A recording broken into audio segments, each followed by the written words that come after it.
ራያ ከወራት በፊት ምን ተፈጠረ? ህዋት ገባ ተባለ፣ ህዝቡ ተሸበረ። መንግስት ወረራ አለ ሲል ዓለምን እያስተጋባ፣ ግን ዛሬስ ያሁሉ ሰራዊት ያሁሉ ታንክ ወዴት ተነነ? እንዴትስ ባንዳ ዳር መጥቶ ምሳ ሰዓት ጠፋ? ይህ የጦርነት ዜና አይደለም። ይህ ከጀርባው ታላቅ የፖለቲካ ማጅክ የተሰራበት 4 ኪሎ የተቀቀለ መቀሌ የተበላ ጎንደር ላይ ግን የተተፋ አስደንጋጭ ሴራ ነው። ዛሬ የምናወራው ስለ መሬት ወረራ ሳይሆን ስለ ካርድ ጨዋታ ነው። የቤተ መንግስቱ አማካሪ ሚኒስትር ዲያቆን ዳንኤል ክብረት አንድ ዘመን ተሻጋሪ ነገር ግን እጅግ የሚያስፈራ መልእክት በማህበራዊ መተሳሰሪያ ገጻቸው በኩል አጋርተዋል። ከገነት ያስወጣውን ሰይጣን መልሶ ገነትን እንደሚያስገባው ተስፋ የሚያደርግ ሰው ካያችሁ ጃውሳ ማለት እሱ ነው አሉ። እዚህ ጋር ቆም ብለን እንጠይቃለን።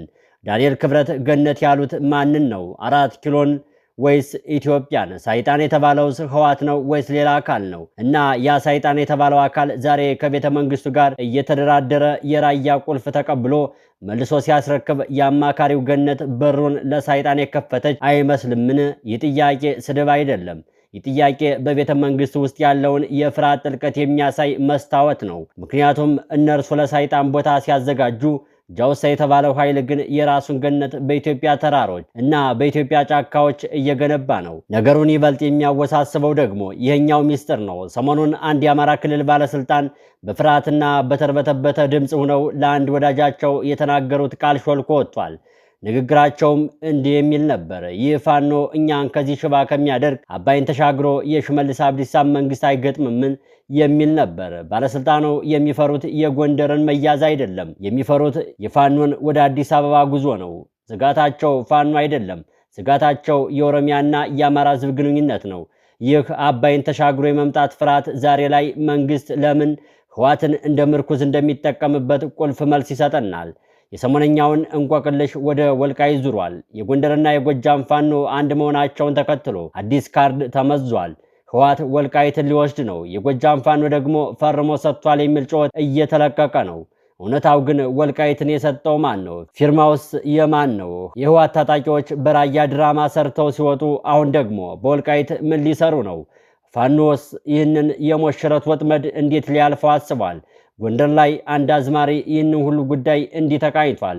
እኔማ ዘንድሮ ጸጉር ሰሪ ነኝ፣ የተጎነጎነች የፈታች ባገኝ። መንግስት ጸጉር ሰሪ ሆኗል፣ ግን የሚሰራው ጠፍቶበታል።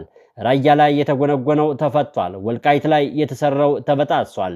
ታዲያ በዚህ የፖለቲካ ሰሞነ ህማማት ማን ይሰቀላል? ማን ይነክሳል? የተከበራቸው የሚዲያችን ቤተሰቦች በሚቀጥሉት ጥቂት ደቂቃዎች ይህንን እንደ አንዲት ውብ ጎንደር ሹርባ የተሸረበውን የፖለቲካ ጥንስስ እንፈተዋለንና አብራችሁን ቆዩ። ጎንደር ናት። ምሽቱ በግጥምና በዜማ ይደምቅባታል። በዚህ መሃል ግን አንድ አዝማሪ የሰሞኑን የኢትዮጵያ ፖለቲካ ውስብስብነት በአጭር ቅኔ ያስርና በአጭር ቅኔ ይፈተዋል። እኔማ ዘንድሮ ጸጉር ሰሪ ነኝ፣ የተጎነጎነች የፈታሽ ባገኝ። የአዝማሪው ቅኔ ዛሬ ላይ የኢትዮጵያ ፖለቲካ የደረሰበትን የማይፈታም የማይሰራም ቋጠሮ ፍንትው አድርጎ ያሳያል። የፖለቲካ ተንታኞች እንደሚሉት የ4 ኪሎ ቤተ መንግስት የኃይል ሚዛኑን ለመጠበቅ ሲል አንዱን ሲፈታ ሌላውን ሲቋጥር ይውላል። ወዳጅ የነበረውን ሲገፋ፣ ጠላት የነበረውን ሲስብ ይታያል። መንገድ አይኑ ይጥፋ አይባልም ደርሶ የወሰደውን ሰው ያመጣል መልሶ እንዳለው የናፈቀ የ4 ኪሎ ሰዎች ፍርሃት ውሎ ይደርና ብዙ እየሰማን ነው። ዛሬ የምንፈትሸው ይህንን የፖለቲካ ጨዋታ ነው። መንግስት ህዋትን ለምን ይፈልገዋል? ፋኖ እንዴት ወደ ስትራቴጂካዊ ተዋናይነት ተቀየረ? ህዋት ራያን ተቆጣጥሮ ለምን ለቆ ወጣ? መግባቱን የነገሩን ልሳኖች ለምን መውጣቱን አልተናገሩም? በወልቃይትስ በእነዚህ 3 ማዕዘኖች መካከል ያለው የጥርጣሬና የፍርሃት ድባብ ሀገሪቱን ወዴት እየወሰዳን ነው የሚለውን እናሳያችኋለን። በፖለቲካ ውስጥ ዘላለማዊ ወዳጅ ወይም ዘላለማዊ ጠላት የለም፣ ያለው ዘላለማዊ ጥቅም ብቻ ነው ይላሉ የዘርፉ ሊቃውንት። ይህንን እውነታ በቅርቡ የጠቅላይ ሚኒስትር የማህበራዊ ጉዳይ አማካሪ ሚኒስትር ዳንኤል ክብረት ከተናገሩት ንግግር ጋር እናያይዘው። ከገነት ያስወጣነውን ሰይጣን መልሶ ወደ ገነት እንዲያስገባው ተስፋ የሚያደርግ ሰው ካያችሁ ጃውሳ ማለት እሱ ነው ብለዋል። እዚህ ላይ አንድ ወሳኝ ጥያቄ እናነሳለን። በኢትዮጵያ ፖለቲካ ገነት ማን ነው?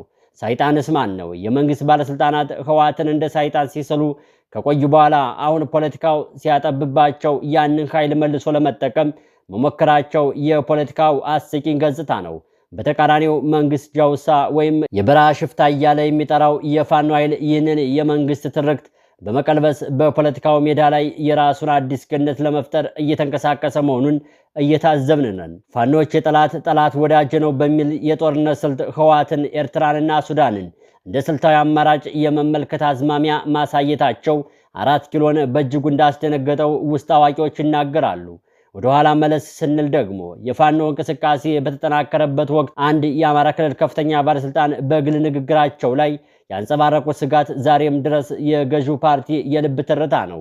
ይህ ፋኖ እኛን ሽባ ከሚያደርግ አባይን ተሻግሮ የሽመልስ አብዲሳ መንግስት አይገጥምም እንዴ የሚለው ነው። ባለስልጣናቱ የሚጨነቁት ስለመቀመጫቸው መነቃነቅ ነው። የአማራ ክልል ሰላም ማጣት ለፌዴራል መንግስት ትልቅ ስጋት የሚሆነው የሰደድ እሳት አባይን ተሻግሮ ወደ ኦሮሚያ ወይም ወደ 4 ኪሎ መምጣት ሲጀምር ነው።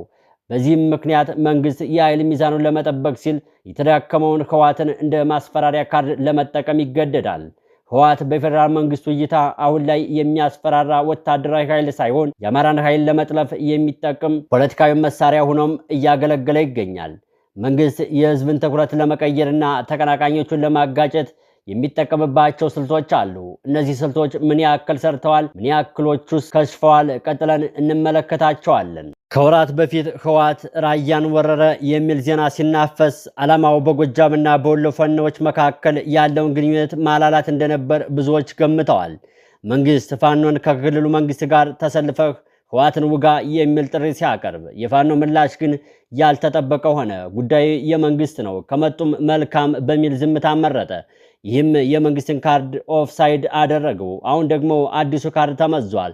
በተለይ በጎጃምና በጎንደር ፋኖች መካከል የተፈጠረውን ክብረት ተከትሎ ህወሓት ወልቃይትን ሊቆጣጠር ነው፣ የጎጃም ፋኖ ደግሞ ፈርሞ ሰጥቷል የሚል ፕሮፓጋንዳ እየተሰራጨ ነው። እውነታው እንደሚያሳየው ወልቃይትን በፕሪቶሪያው ስምምነት ለድርድር ያቀረበው ራሱ የፌዴራል መንግስቱ ነው። ይህ የጎጃም ፋኖን ስም የመጥራት ዘመቻ ከጀርባው ሌላ ስትራቴጂካዊ ፍርሃት እንዳለው አመላካች ነው።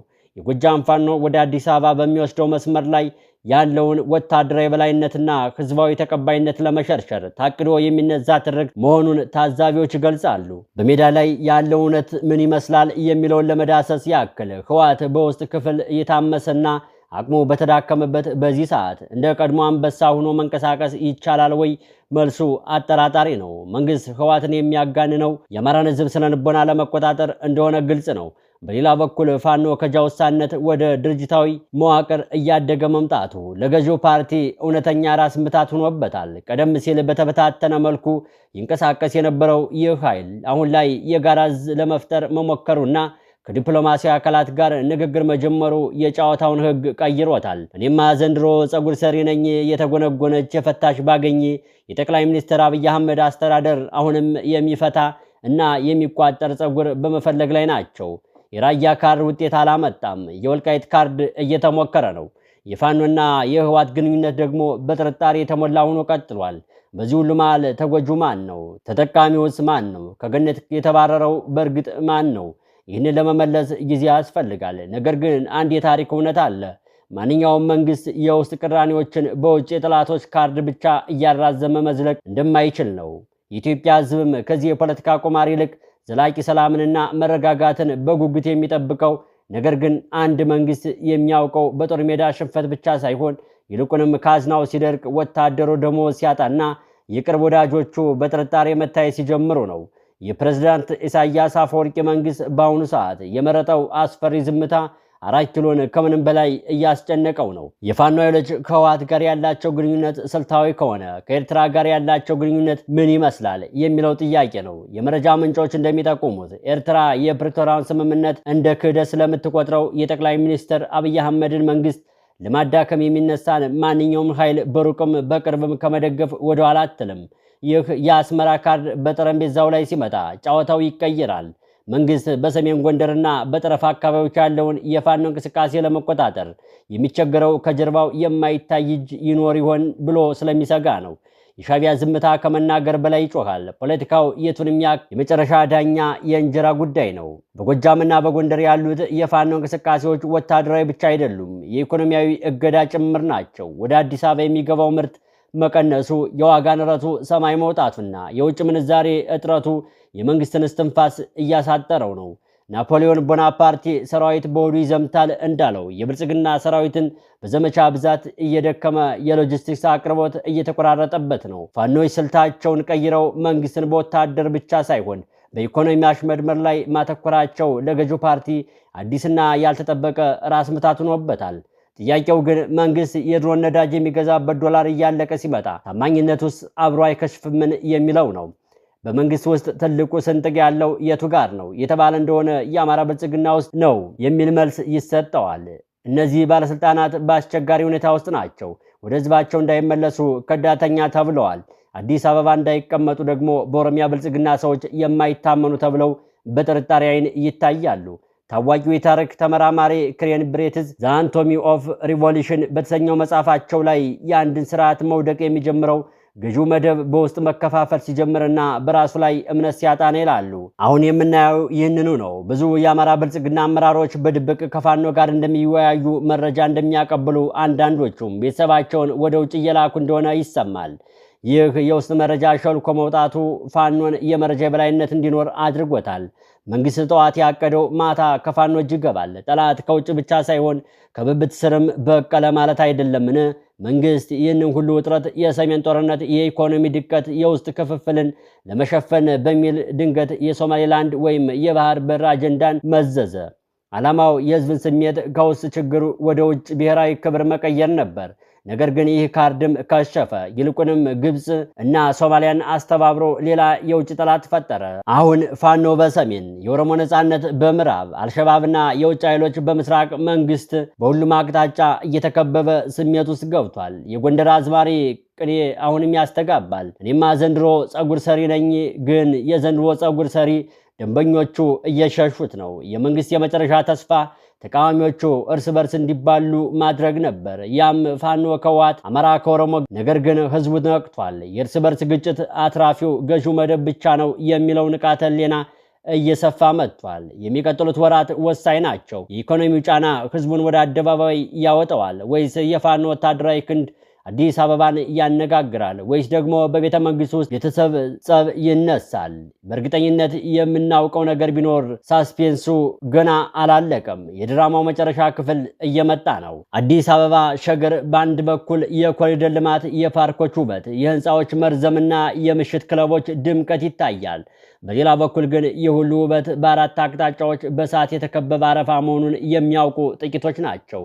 ታይታኒክ መርከብ መስጠም ስትጀምር ኦርኬስትራ ህዝቡ እንዳይደናገጥ በሚል ሙዚቃ ይጫወት ነበር። ዛሬ በአዲስ አበባ የምናየው የኮሪደር ልማትና የዳቦ ድግስ ከከተማዋ ደጃፍ የደረሰውን እውነት ለመሸፈን የሚደረግ የኦርኬስትራ ጨዋታ ነው። መንግስት እንዴት ከመላው ኢትዮጵያ መሪነት ወደ አዲስ አበባ ከንቲባነት እየጠበበ እንደመጣና በኦሮሚያ ምድር እየተቀቀለ ያለውን ሌላ የፖለቲካ ሴራ እንፈትሸዋለን። እስካሁን ያወራነው ስለ ሰሜኑ በተለይም አማራና ትግራይ ነበር። አሁን ግን መንግስትን እንቅልፍ የነሳው ድብቅ አደጋ በገዛ ጓሮ በኦሮሚያ ያለውን ሁኔታ ነው። የመንግስት ህልውና የተመሰረተው አማራና ኦሮሞን በማጋጨት ላይ ነበር ይላሉ እንደ ጀዋር መሐመድ ሲራጅ ያሉ ፖለቲከኞች።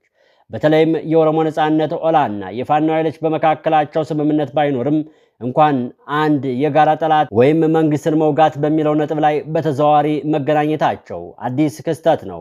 የመከላከያ ሰራዊቱ በሰሜን ከፋኖ በምዕራብና ደቡብ ከኦሮሚያ ታጣቂዎች ጋር ሲወጠር መሃል ያለው ዳኛ አቅሙ ይበተናል። መንግስት በኦሮሚያ ክልል ያለውን ህዝባዊ ድጋፍ እያጣ መምጣቱና የኦሮሞ ወጣቶች ወይም ቄሮች ዝምታን መምረጣቸው ከወጀብ በፊት እንዳለ ጸጥታ ይቆጠራል።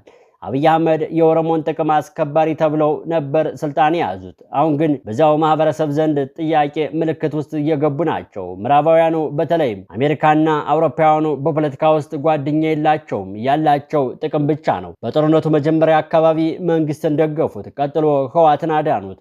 አሁንስ ታዋቂው ዲፕሎማት ሄንሪ ኪሲንጀር ህጋዊነት የሚለካው መሬት ላይ ባለው ቁጥጥርና ነባራዊነት ነው ይላሉ። ምዕራባውያኑ አሁን እያዩት ያሉት መንግስት ከከተሞች ውጭ ያለውን ሰፊ የኢትዮጵያ መሬት መቆጣጠር እንደተሳነው ነው። አምባሳደሮቹ በዝግ ስብሰባዎቻቸው አማራጭ ኃይል ማን ነው ብለው መጠየቅ ጀምረዋል።